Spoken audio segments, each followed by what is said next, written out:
Tantor Audio, a division of Recorded Books, presents All's Fair in Love and Cupcakes by Betsy St. Amant, narrated by Courtney Patterson.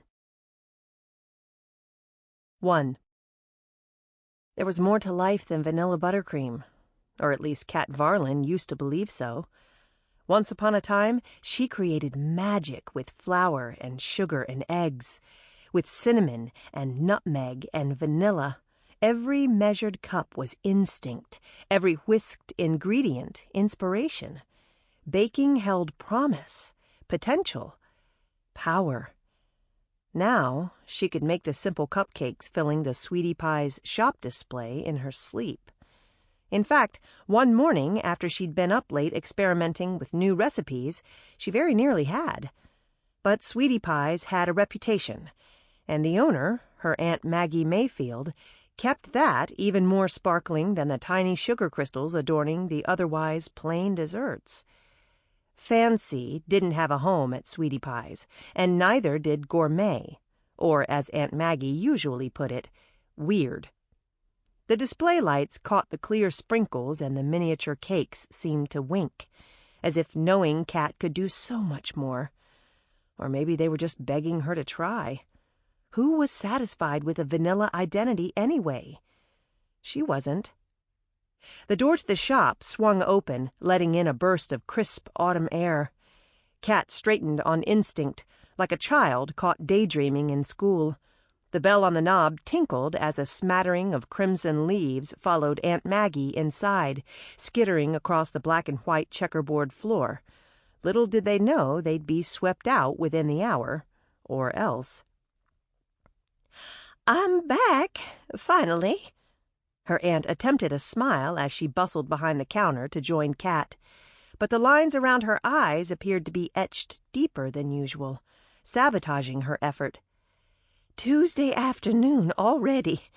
Did I miss anything Saturday? My, but I hate being sick." She tied her trademark white ruffled apron around her round waist, but it didn't fit nearly as snugly as it used to. She glanced around the spotless work area. "Where's Amy?" Then she must have caught sight of the leaves in her peripheral vision, because she frowned and marched toward the storage room door before Cat could catch up, figuratively or literally.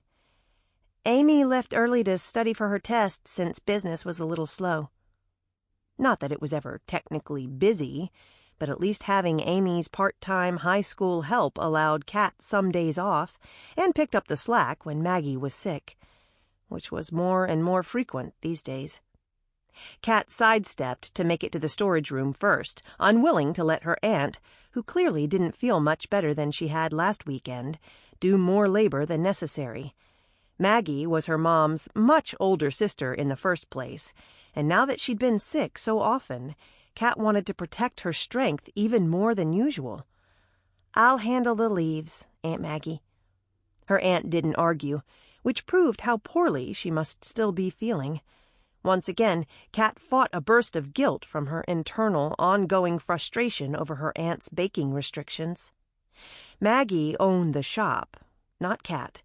It was her choice what products they sold, and if Maggie liked vanilla, strawberry, and chocolate, then vanilla, strawberry, and chocolate it was. Even if Cat had just perfected a raspberry lemonade tort recipe that could very likely bring world peace. She grabbed the broom and began to sweep the leaves back to their rightful place outside as Maggie opened the register and riffled through receipts. "Don't worry, you didn't miss much Saturday. We had the usual stream of customers is all." Cat could predict them like clockwork. Right on schedule, Heidi Mann had shown up for the single chocolate cupcake she routinely bought each Saturday as a reward for making it through another week of teaching preschoolers. And then there was the group of stay-at-home moms, including Cat's friend Rachel Cole. As usual, they wanted to distract their husbands with chocolate cupcakes so they wouldn't notice the piles of laundry they hadn't been able to get to all week. There was Mrs. Lucille, Cat's father's secretary at the Bayou Bend Church of Grace, where he pastored, who needed her weekend indulgence. And, of course, Cat's best friend, Coach Lucas Brannon, with his standing order of 24 strawberry cupcakes for his high school football team's weekend practice. If Kat had been given free cupcakes every weekend in high school, she might have gone out for a team, too.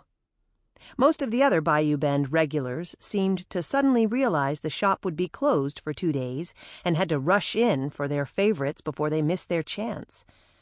But Kat knew the business could be so much more than what appealed to the regulars. She had so many ideas for marketing that got lost in the oppressing aura of routine at Sweetie Pie's.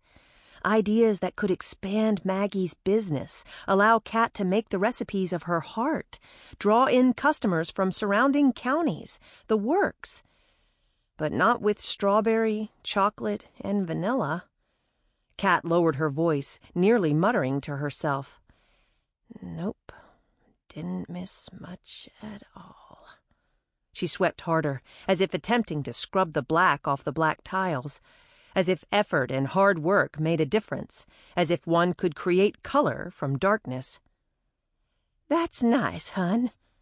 Maggie didn't seem to be listening anymore, immersed in the contents of the register from that day's sales. But Kat knew she didn't really care about profits. As long as she kept her shop in beloved Bayou Bend, Louisiana, and made enough to cover her bills, Maggie was content. No. She probably just didn't want to think about the doctor's appointment she'd had that morning. And if she wasn't telling, Kat wasn't asking. She'd learned 2 things since coming to bake for her aunt almost 5 years ago. 1, less is more, unless sugar is involved, and then you should be exact. And 2, privacy equals respect. If you don't allow someone their privacy, you don't respect them. That perhaps explained why Kat was 26 years old and still in the exact same spot in life since graduating college with her bachelor's degree in business. No one asked her what she wanted. Her ex-boyfriend, Chase, surely hadn't asked when he suddenly decided he preferred blondes. But that was a lifetime ago. She worked a rhythm with a broom, watched the leaves swirl back into the late afternoon sun, wishing she could capture their exact color in her piping bag. She could make an autumn harvest cupcake, maybe apple and cinnamon with an apricot icing and a sugared date on top, or a caramel apple cupcake with generous dustings of brown sugar and, "Hey, watch out!" The warning came a split second before she swept straight into a jean-clad leg. The stick of the broom bounced off the victim's shin, and bristles coated the unsuspecting navy and gray athletic shoes with clods of dirt and dust. Very familiar athletic shoes. She couldn't hide her smile as she lifted her gaze to meet Lucas's. "Hey, your shoes are dirty." "I guess that's what I get for keeping the boys late at practice." His eyes, the color of the cocoa she mixed into the chocolate cake batter every morning, warmed, and she knew he didn't really care.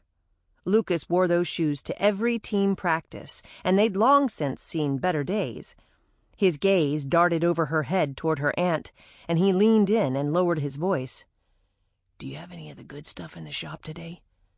A red flush heated Kat's neck, and she pretended to smack him with the broom. "Hush! My aunt will hear you." "Good. Then maybe she'll realize there are some people in Bayou Bend who enjoy weird cupcakes." He winked, his broad shoulders filling the doorframe of the shop. "Not weird, gourmet." The retort flew off her lips before she could process that he was teasing. How many times had she held that reply in around her aunt, wishing she could just speak her heart? She glanced over her shoulder, but Aunt Maggie must have gone into the kitchen.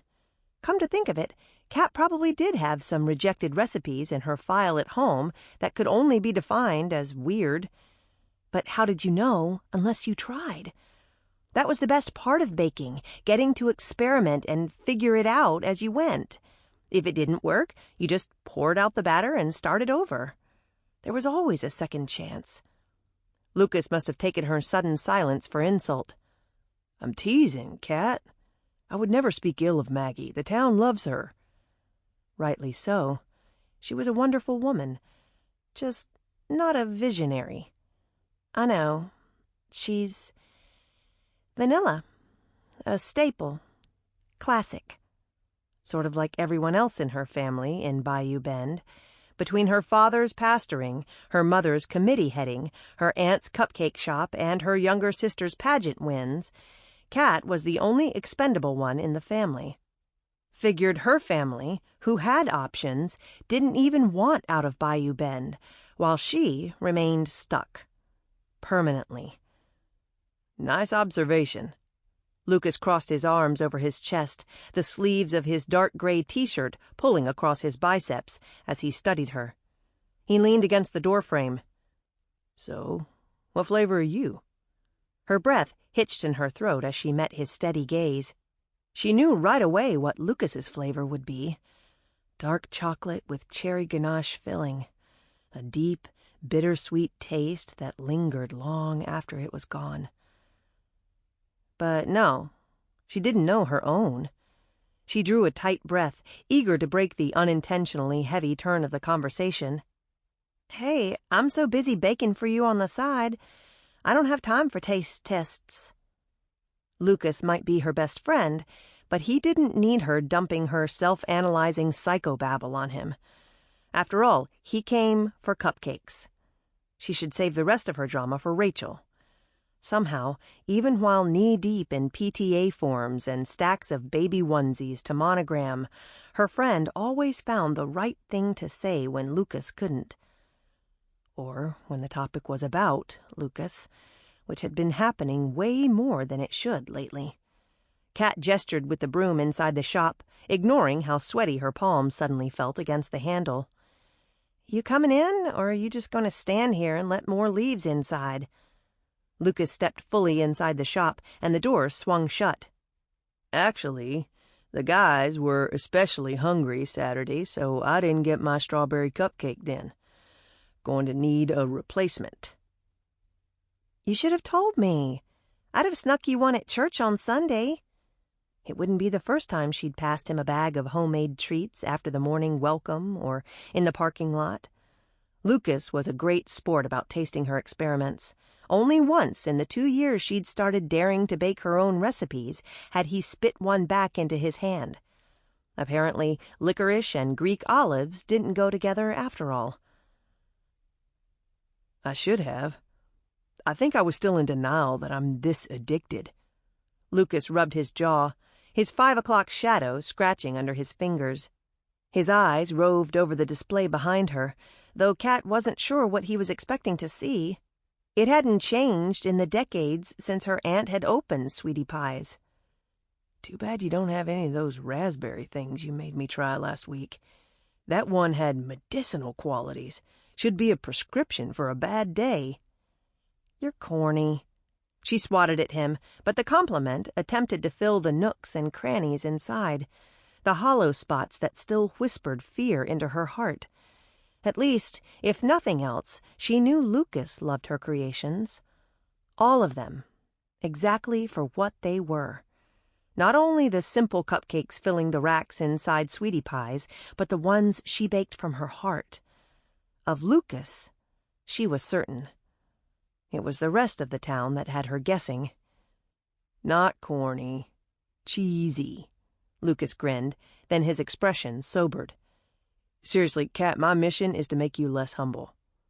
You're good. She clutched the broom like a life preserver, simultaneously wishing his words didn't carry so much weight, and wishing he would keep speaking them forever.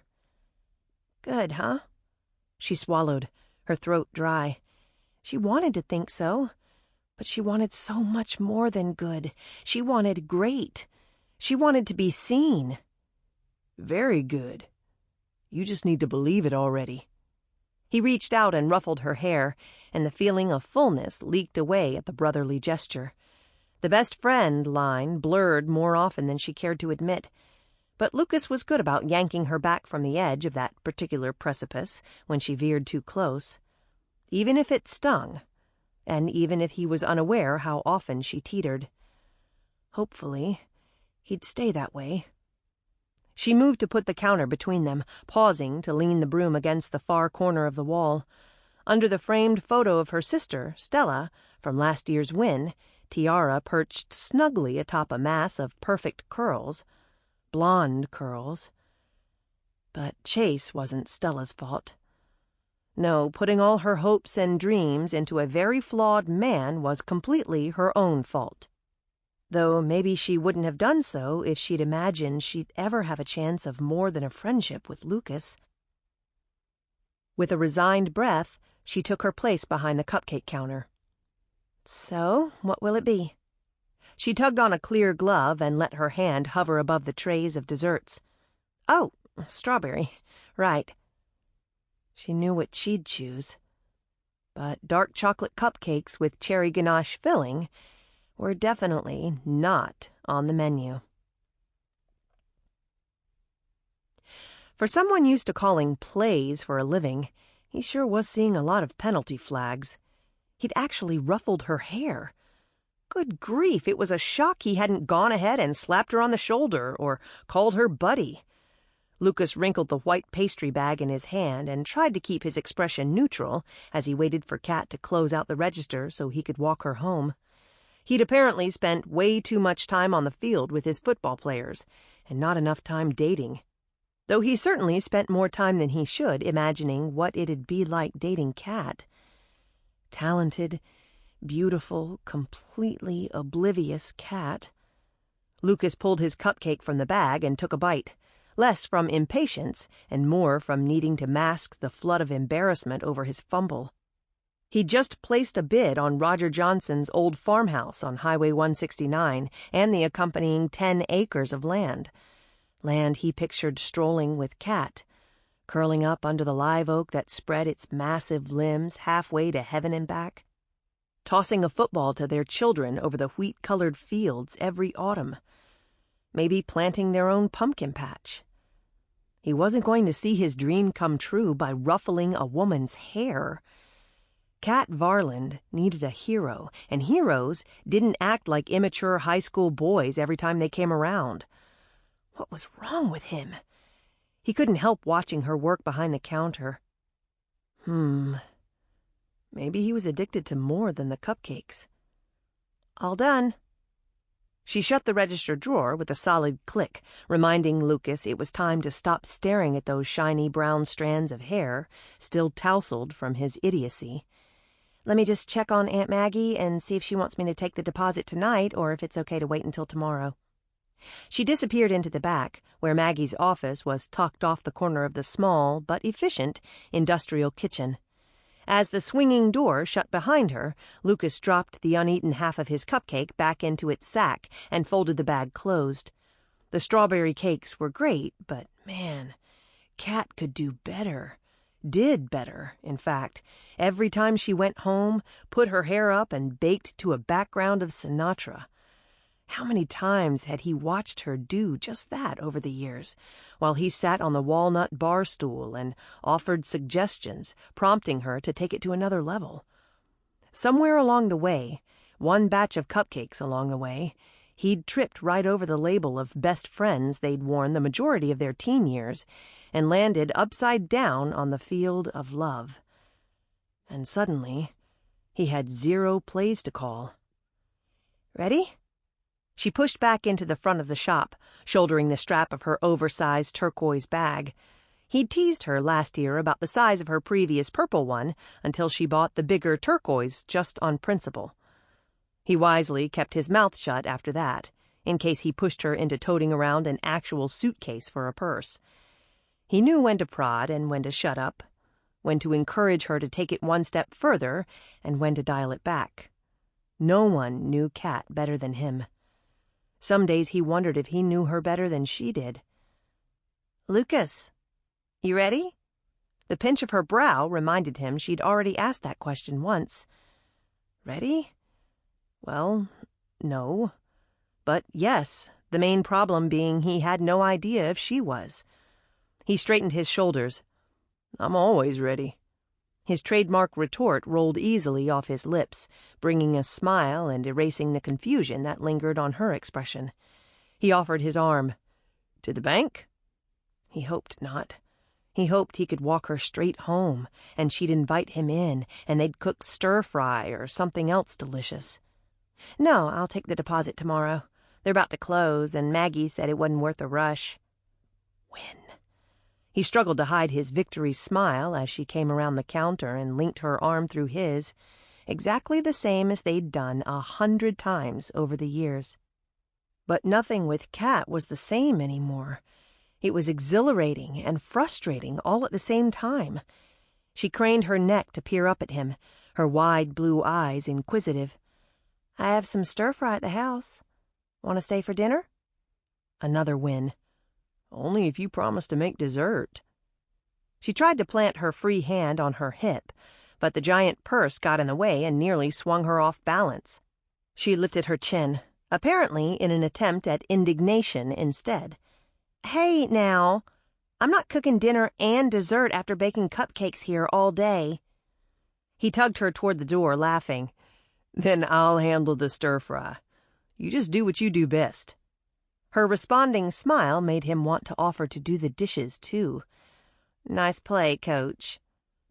She had no idea. 2.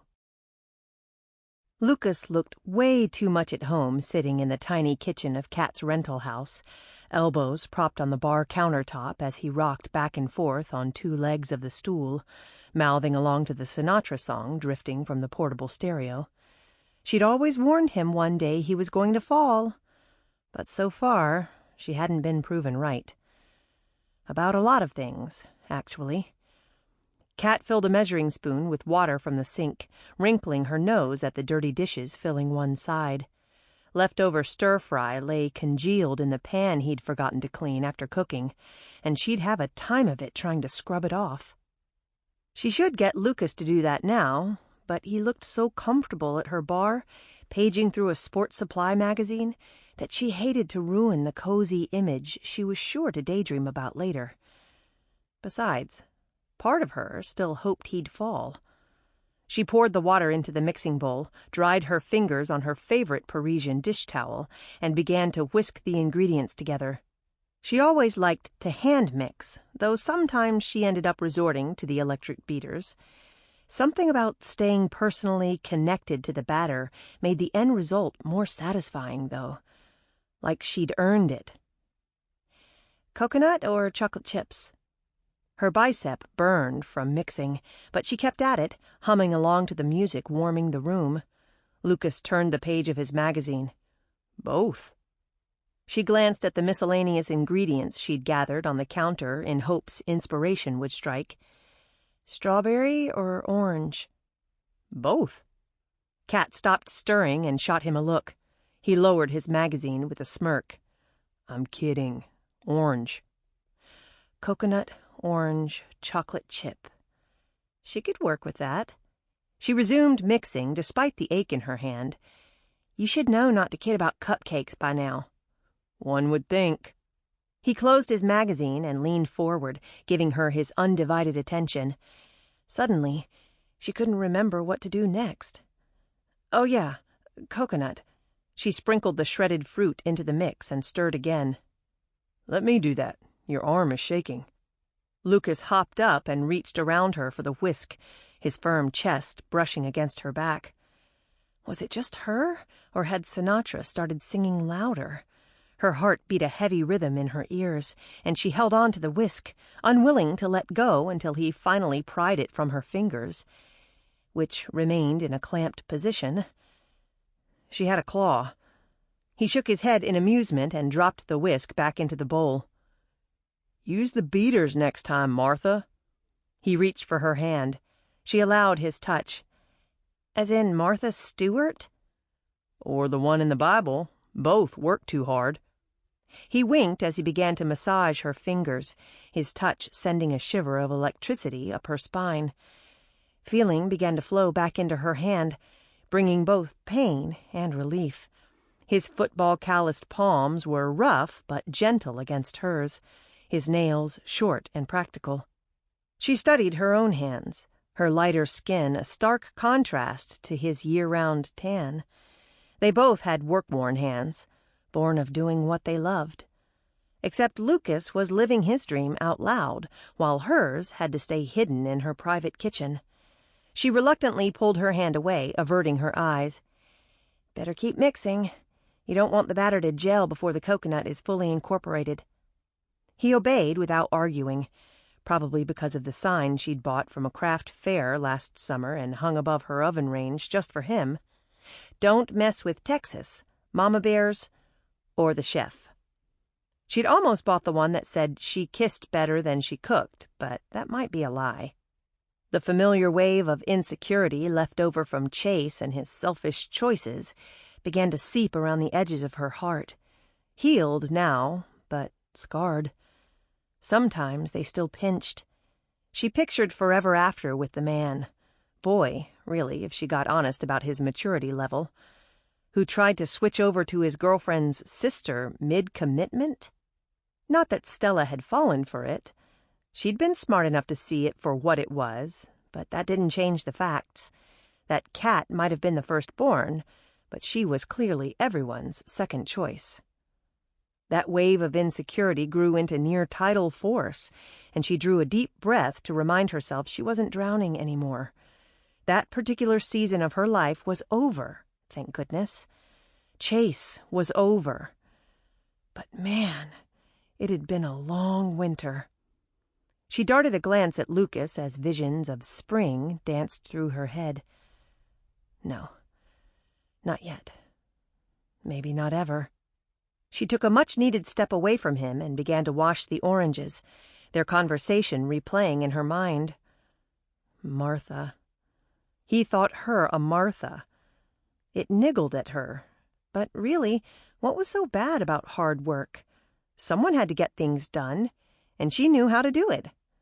Besides, there were a ton of Bible verses about the positive qualities of work. One difference, though. She doubted Martha ever wondered if she had what it took. Kat turned to zest fresh orange over the bowl as Lucas kept mixing. Their shoulders bumped, their elbows brushed, and the churning in her stomach had nothing to do with the amount of stir-fry she'd consumed. "Don't forget the chocolate." Lucas handed her the bag of miniature chips, and she measured a careful cupful over the bowl. Right when she dumped it in, Lucas snatched the bag from the counter and tossed in another handful. "Hey, I didn't measure that!" Panic bloomed in her chest, and she moved the bag out of his reach. She wasn't working with a set recipe because she was experimenting, but she still knew which ingredients tended to take over a recipe and which got completely ignored, which ones enhanced other flavors and which ones demanded the spotlight for themselves, which ones complemented and which ones contradicted. "Trust me." Lucas handed her the whisk, eyes steady on hers. "Sometimes the best things in life are born of chance." Very funny, coming from Coach Play-by-the-Rules. Kat took more chances in her baking than Lucas ever took, on or off the field. Their lifelong friendship attested to that. So he was going to start preaching today in more ways than one. First she worked too hard, now she played it too safe? Sudden frustration bubbled, and Kat plucked a few chips from the top of the batter and shot them into her mouth. She was so tired of vanilla. "Good idea, Coach. But maybe you need to take your own advice." Then she began to stir. She was going to need a bigger sign. Sinatra had been booted in exchange for the television. It currently blasted a cooking reality show featuring several chefs, red-faced and angry as they alternated tossing something resembling salmon in a pan and making snarky comments about the head judge. Lucas had finished cleaning the wok about 3 minutes ago, but he kept the hot water running and his hands buried in dish soap in hopes of looking busy and staying out of Kat's range of fire. The cupcakes, when they'd been taken from the oven a little while ago, had been so full of melted chocolate they'd turned into a mushy, clumpy mess. They tasted excellent, of course, like a volcano of chocolate lava had erupted in Lucas's mouth. But for Kat, presentation was half the package, and, well, epic failure there. Which was his fault. Which was why he was doing dishes, while she alternated between dejectedly tossing each cupcake into the trash can with a thud and shooting him looks that could have branded his flesh. Something had upset her before the cupcakes had gone into the oven, though, and he knew enough to realize. Sample complete. Ready to continue?